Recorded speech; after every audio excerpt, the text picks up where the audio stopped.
प्यारे किसान साथियों, जितना जरूरी है गेहूं की बुवाई करना उससे कई गुना जरूरी है गेहूं की सही समय पे बुवाई करना।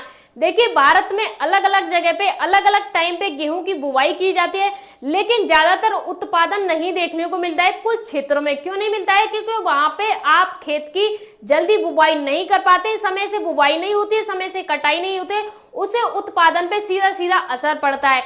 आज हम बात करेंगे, अगर आप अपने खेत में गेहूं बोने जा रहे हैं तो उसका सही समय क्या है और सही तरीके से बुवाई आपको कैसे करनी चाहिए। सबसे पहले तो ये जानिए, हम जब खेत में बुवाई कर रहे हैं गेहूं की, तो आप किस जगह से बुवाई कर रहे हैं, यानी उत्तर प्रदेश से, बिहार से, चंडीगढ़ से, महाराष्ट्र से, चेन्नई से, आप किस जगह से इस वीडियो को देख रहे हैं। तो क्योंकि हर जगह में अलग अलग बुवाई का समय होता है, तो मैं आपको बता रही हूँ, जैसे गुजरात है, महाराष्ट्र है, चेन्नई है, उत्तर प्रदेश है, बिहार है, इन जगह पे तो वैज्ञानिकों ने रिसर्च किया है किस टाइम पे आपको बुवाई करनी चाहिए।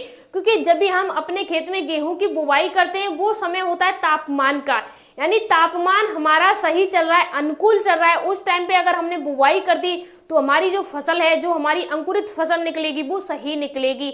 अभी अगर हम फसल में बुवाई करते हैं और मौसम सही नहीं है, तापमान सही नहीं है, टेम्परेचर सही नहीं है, तो उस स्थिति में हमें शुरू से ही उत्पादन कम देखने को मिलेगा। हमारे जमीन में जितने भी गेहूं डाले हैं उतने अंकुरित नहीं होंगे, और उससे ही हमें आगे चल के भी देखना पड़ेगा कि हमारी फसल ने उतना उत्पादन नहीं दिया जितना हम डिपेंड करते थे, जितना हम चाहते थे। अब बात करते हैं किस टाइम पे आपको बुवाई करनी चाहिए, सही समय क्या है गेहूं की बुवाई करने का। दोस्तों, 15 अक्टूबर से लेके 25 नवंबर के बीच में, यानी अक्टूबर भी खत्म हो रहा है, नवंबर भी खत्म हो रहा है, 15 अक्टूबर के बाद और नवंबर 25 के बीच में आपको बुवाई करनी चाहिए गेहूं की। 29 सेल्सियस अगर हमारा टेम्परेचर दिन में है और शाम में जो रात हो जाती है उसमें 15 डिग्री टेम्परेचर है, तो ये हमारी फसल के लिए अनुकूल है। इस टाइम पे हमें अपनी फसल की बुवाई कर देनी चाहिए, और ये टेम्परेचर जब ही जाता है, हम 15 अक्टूबर के बाद और 25 नवंबर के बीच में बुवाई करते हैं, हमें एकदम अनुकूल रहता है। इस समय पे आप बुवाई कहाँ कर सकते हैं? जैसे आप यूपी में देख रहे हैं, या आप अदर हरियाणा, चंडीगढ़ या गुजरात साइड से देख रहे हैं, तो आप इस जगह पे बुवाई कर सकते हैं। कुछ लोग हैं जो बिहार साइड की तरफ से देख रहे हैं, जहां पे आप नवंबर के बाद में बुवाई कर सकते हैं, यानी वहां का जो तापमान है आपके बुवाई के अनुकूल आता है, जिसे आप लेट फसल भी बोल सकते हैं, यानी लेट गेहूं बोल सकते हैं। उसे आप नवंबर महीने के बाद भी कर सकते हैं, जो कि नवंबर से लेके 5 दिसंबर के बीच में कर सकते हैं। यानी नवंबर जो बताया था मैंने 25 से और 5 दिसंबर के बीच में बुवाई कर सकते हैं। बात करते हैं दोस्तों, हमें सही तरीके से बुवाई कैसे करनी चाहिए।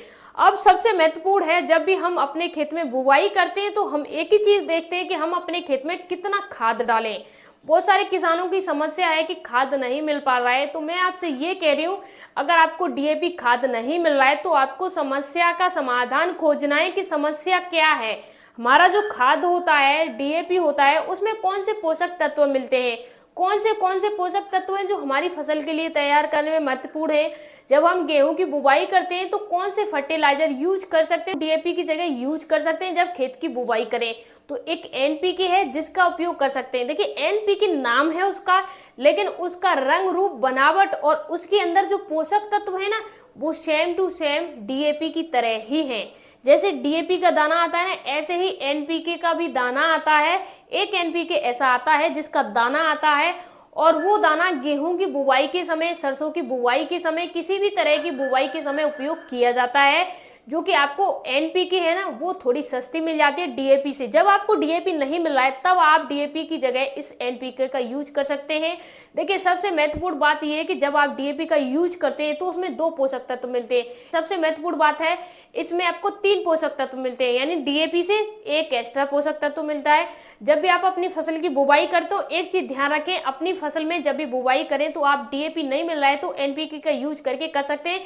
खेत की पहले गहरी जुताई कराएं, उसके बाद थोड़ी नर्म जुताई कराएं, उसके बाद अपनी फसल में थोड़ी सी नमी जरूर रहने दें।